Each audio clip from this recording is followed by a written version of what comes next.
Welcome back to Spooky Stories and Creepy Tales. Tonight, we are visiting the pages of Weird Tales, the legendary pulp magazine that gave the world some of the most haunting fiction ever printed. Before we begin, we would love to know where you are listening from tonight. Drop it in the comments below. Now get comfortable, turn down the lights, and let the shadows engulf you. The Unknown Beast by Howard Ellis Davis. At the edge of the little settlement of lapped the black waters from which the village had been named. A mile to the south, they lost themselves in the Mississippi Sound. Northward, they wound among somber swamps to disappear at last into the marshes above.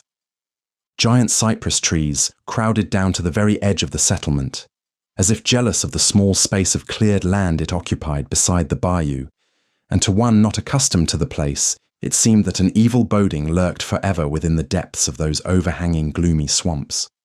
But until the unknown beast first made its mysterious presence felt, no harm for the people of Bayou le Tor ever had come out of those swamps, except the deadly malaria, which clutched its victims in shaking and burning fevers that consumed life as a woods fire might consume a strip of dried sedge grass. Before this strange death that had come to haunt the night swamps, they shrank in helpless terror. Cows were driven in from their pastures while the sun was yet high.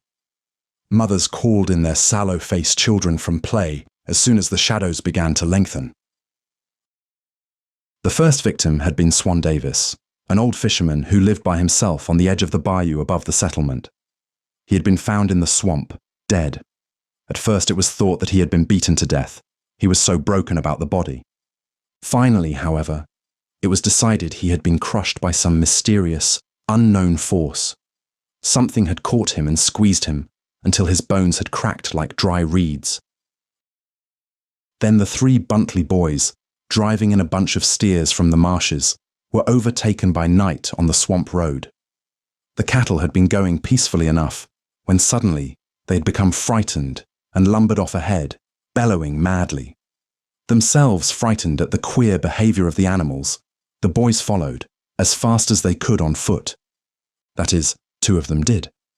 For when Yard and Peter Buntley emerged from the shadows of the swamp road, they found that their brother, Sims, was not with them. Terror-stricken though they were, they had returned into the swamp calling his name. When they saw nothing of him, and he did not answer their calls, they went quickly home and reported what had happened. All night long, bearing flaming torches, the men of the settlement beat up and down the swamp. Toward morning, they found the young man's body, bruised and broken, but no trace of what had killed him. When the people of Bayou le Tor gathered to discuss the circumstances surrounding these two mysterious deaths, the Negroes and some others declared that an evil spirit haunted the gloomy fastness to the north of the settlement, while the more conservative agreed that some creature strange to those parts, some unknown beast, was ranging the night swamps, a creature that killed for the love of killing. Armed with shotgun and rifle, they hunted him. They set bear traps, baited with an entire quarter of beef hung above. But no one ventured into the swamps after dark, until, one night, 10 of the best men in the settlement formed a party and rode out on horseback through the swamp road. Armed with pistol and sheath knife, they rode, 2 by 2, knee to knee, their horses following each other nose to tail, so that if any one of the party were attacked, they all could turn and fight in a body. Nothing happened until they were on their way back. Then Walter Brandon, who, because he was one of their bravest, brought up the rear, grew careless and lagged behind. Suddenly, his horse came charging in among the others, riderless. They could find no trace of Walter, and the other 9 could only ride in and break the news to his young wife, who carried a baby at her breast. The next day, the girl's father, old Arne Horn, secured the services of a small, battered automobile and crossed 2 counties to see Ed Hardin and beg that he come and deliver them from this unknown beast that, one by one, was killing the menfolk of Bayou le Tor. In his own county, Ed Hardin was a deputy sheriff, and the reputation of his prowess had travelled far. Each summer, when the fishing was best on the Sound, he came to Bayou le Tor. Each winter, he came to hunt wild turkeys in the swamps that surrounded the settlement. The people had grown to know him well, and they knew that he feared neither man, beast, nor the devil. He returned in the automobile with Anna, bringing with him his young friend, Alex Rowe. When they reached Bayou le Tor, the news awaited them that Walter's body, which bore on it the same marks as those others who had been killed, had been found floating on the waters of the bayou, and that it was being held at the water's edge so that Ed Hardin might see for himself the nature of death which this creature inflicted upon its victims. After he had seen, Ed Hardin came away alone, grim-mouthed. When he entered Anna's yard, it already was growing dark, the night breeze rustling in the live oaks overhead. He went to the barn and saddled Anna's bay mare. Having led her to the front fence, he tied her there and went into the house. In the hallway, which divided the house through the middle, he paused as he heard in the room beside him the low sobbing of a woman. Then he passed on to the room that had been assigned to him and Alex Rowe. A small kerosene lamp had been lighted and set upon the dresser, and in the light of this, he was buckling on a belt, holding a broad hunting knife and a pistol when Alex burst in upon him. "Ed Hardin!" cried the young man. "What is that mare doing at the front of fence? Where be you going?" "I am going to hunt that beast, Alex." "You ain't going to do that thing, Ed. You do not know what hit is." "How?" "I am going, Alex." "But Ed, hit is night. Wait till daylight. The last 2 times folks went out on the swamp road at night, there was a man killed." Broad-shouldered, sparely made, the big deputy drew himself up to his full height and turned to gaze for a moment at his young friend. "I am going now," he said calmly. "But, Ed, you heard what they said about the schooner up in the bayou. Hit has been laying there for 2 weeks, without dealings with nobody. You heard what Rency Bucker, the old Negro what us to be a sailor, said. He said he paddled up in his dugout by that schooner, and them folks on board is India folks. He says that in their land they is strange beasts and reptiles, and that maybe they have sot one of them loose in the swamp, maybe put it to watch the swamp road." "If it has been sot to watch the swamp road at night," said Ed, "that is just where I want to go. I want to meet it." "Wait, Ed. Wait till I get hold of a hoss. I am going with you." A soft smile played for a moment about Ed Hardin's grim mouth. "No, Alex," he said. "I reckon I will go by myself." As he was untying the mare, those who had returned to the house gathered about him and, as Alex had done, tried to prevent his going off alone into the swamp at night. But he swung lightly to the saddle and galloped out through the settlement, into the shadows of the giant cypress trees. The mare was a spirited and nervous animal, and she leaped and shied as she danced among the stagnant pools that lay black in the swamp road. In thus going out deliberately to use himself as a bait for the unknown beast, Ed felt that he could depend largely upon her agility and quickness to prevent being taken unawares by a sudden rush from the darkness. He drew from its holster his heavy Colt's revolver and thrust it through his belt in front, within convenient reach. So dark was the black tunnel of the road that he could see no space in front of him, and he let the reins lie slack on the mare's neck so that she might be undisturbed in picking her footing. And as he plunged deeper into the swamp, he experienced a lonely boding that was new to him. Time and again, he had gone fearlessly out alone in the pursuit and capture of desperate men. Now, however, he did not know what the nature of creature it was he sought, and he had to invite an attack from the darkness in order to get in touch with it. The night was murky, almost sticky in its heaviness, and the swamp seemed strangely silent. Only the occasional call of some night bird pierced the stillness. He was familiar with the road, having travelled it frequently, and the places where violence had occurred had been described to him in detail. A few hundred yards to the left of the road, where he now was riding, the fisherman had met his death. He passed the place where Brandon last had been seen, and soon after entered the deeper recess of the swamp where the herder had been snatched into the darkness of death. Plainly, this neighborhood of violence was the creature's lurking place. Suddenly the mare shied, snorted, and stood quivering, her head turned as though she saw or smelled something at the side of the road.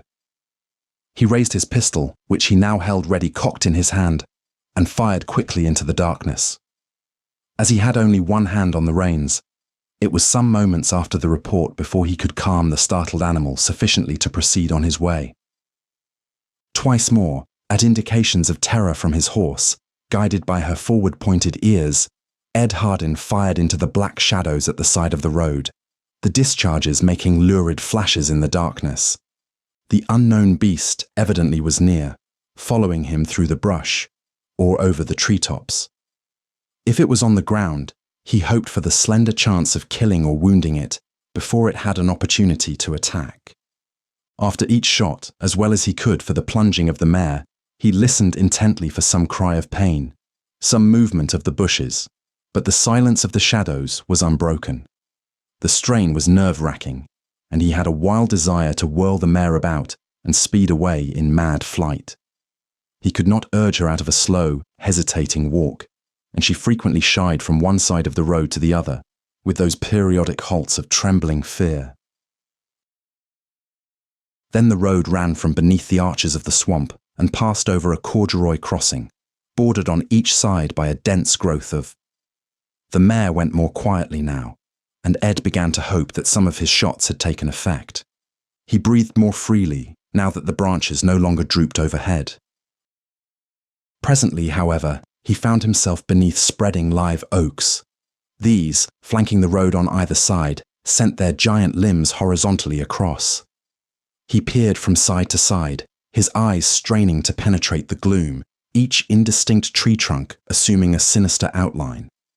Overhead, the trees towered in cavernous depths, and suddenly, with a swish of leaves and branches, out of them dropped a great, dark object. The frightened mare leaped forward, but the nameless creature alighted behind the saddle. Hardin snatched out his pistol, only to find that he was unable to use it, for he had been caught in a giant embrace that pinioned his arms to his sides, an embrace against which his own great strength was powerless. The mare ran desperately, her supple body close to the ground, her graceful neck outstretched. Out from the swamp she sped, crossing a reach of flat country, once heavily covered with pines. The timber long since had been cut, only the stumps remaining, charred by forest fires, hordes of black ghosts crowding down to the edge of the road on both sides. It was a wild ride for the man, with death perched there behind. The great arms, wound about him, were slowly squeezing the breath from his body, and beneath that embrace he felt his ribs bend inward to the point of cracking. Desperately, he maintained his grip on the saddle with his knees. Then just before consciousness would have left him, he raised his legs and flung himself sideways. The saddle slipped under the mare's belly. Carried by the momentum, but with that crushing grip never relaxing, the man and the terrible creature which held him hurtled through the air. They struck with a thud against a shattered stump at the side of the road, while the frightened mare sped on. The murderous creature was next the stump, and at the impact, its hold on Ed Hardin loosened. Having slipped from the great arms, Ed flung himself over and rolled for several feet to one side. The pistol long since had dropped from his nerveless fingers, but he now quickly drew his hunting knife. Expecting an immediate attack with fang and claw, he lay on his back, his feet drawn up, very much in the position a cat assumes when defending itself. He knew it would be useless to pit his strength against that of the enormous creature, and the best he could hope for was to ward off an attack with his feet and watch for an opportunity to reach and drive home the knife. And suddenly, it was looming there above him. For an instant it seemed to hesitate, then it backed slowly away. With a quick halting motion, walking upright like a man, it began to circle about him. Its long arms swung below its knees. A round head was set on a neck so thick and short that it seemed to spring from the shoulders themselves. As it circled about him, Ed turned also. keeping his feet always presented. Again, the creature backed off, up the road. Then it turned and walked slowly away. For a moment, Ed Harden lay watching it, unwilling to change his position. Then, tentatively, he raised himself to a sitting position. Suddenly, as if, without looking, the creature divined his movement, it turned about, at a distance of perhaps 50 feet. And then, with a strangely human shriek of rage, it rushed toward him. And it came through the gloom, this maddened creature with its uncouth, hopping run, swinging its long arms from side to side. The man dropped back into his former position, feet raised, arm held ready to strike with the knife. Before it reached him, it dropped forward, without in the least pausing, and propelled by both arms and legs, shot in a great, frog-like leap through the air. The shock, as it landed upon him, drove Ed Harden's knees back against his chest. His right arm, held ready to strike with the knife, was pinned and twisted painfully. The knife slipped from his hand. A long arm shot forward, and talon-like fingers clutched his hair. With his legs doubled back as they were, once more he was seized in the giant embrace, and he felt that his knees were being pressed into his chest, until it soon must crush in like a shattered eggshell. Then consciousness left him. When his senses slowly returned, he became aware of lights flashing and horses stamping, and the sound of men's voices. Jonas Cale was speaking, and Ed had the rare experience of hearing himself discussed after he was thought to be dead. Almost on my bended knees to get him not to do it, but he said he would not feel right to let death run loose unhindered, long as he was living and with strength to fight. And when he rid out single-handed and alone, the bravest man whatever drawed breath was kilt. From his position, he judged that he had been placed on the grass at the side of the road. Near him was someone who, from an occasional quivering intake of breath, seemed to have been sobbing. He tried to turn and see who it was, and he found that he could not so much as twitch a finger. He heard 3 new arrivals come up the road, a man on horseback and 2 runners, the 2 evidently holding by the rider's stirrup leathers. The rider, as soon as he drew up, said, "We come soon as we heard you all was gone to follow Ed. Arn is bringing that wagon. Hit will be here directly. We passed Hit a piece back. But Arn did not get the straights from Cy when he come out of the wagon what Hit was kilt Ed. Po Ola Ed." Old Rency Bucker, the Negro who once had been a sailor, speaking with the of foreign birth, replied to him, "Hit is Jonas, the chilly-minded Negro, who was shanghaied from his mammy's shack down on de point 10 year back. He had de mind of a Chile and de strength of 5 men, with his big wide shoulders and short neck, with de hump on his back, and his arms hanging most to his ankles. He was gentle in dem days, but de East Indie folks tuck him off and dey brought him back a beast. He is from de schooner, by his clothes, and dey must have sot him on de swamp road at night to watch and keel. There he lies, dead. De stump gin which he stuck when he pulled Meester Ed Harden from his hoss had a sliver which stuck most through him. Then when he fit with Meester Ed de hurt must have killed him, because there is no other wound." The man beside Ed Harden spoke, and Ed recognized him. "Alex," he said huskily. There was a cry of amazement. Alex called for a light. Someone else, evidently startled by the voice coming from what all had thought to be a dead man, started to run, kicked over a lantern, and was cursed roundly by the others, who were crowding up. When the wagon arrived, he was so far recovered that, with the assistance of the others, he was able to clamber painfully in and sink to the blankets on the bottom, every joint in his body aching. The 2 Buntleys had called the younger men to one side, and they were whispering excitedly together. Presently, the riding horses all were tied at the side of the road, and when the wagon creaked its way homeward, Ed was accompanied only by Alex, who had refused to leave him, and by old Arna. Renzi had gone with the others. 2 days later, he was able to creep out to the front porch of Arna's little home and sit in the cool of a breeze that swept up from the bayou. After a space of silence, he asked, "Arn, what did them fellas do the other night? I cannot get a peep out'n 'em." "They found right smart of stuff in boxes. What Renzi said was some sort of dope, being unloaded from the schooner. But they throwed Hit in the water." "I am not entrusted in no dope, Arn," I say, what did they do?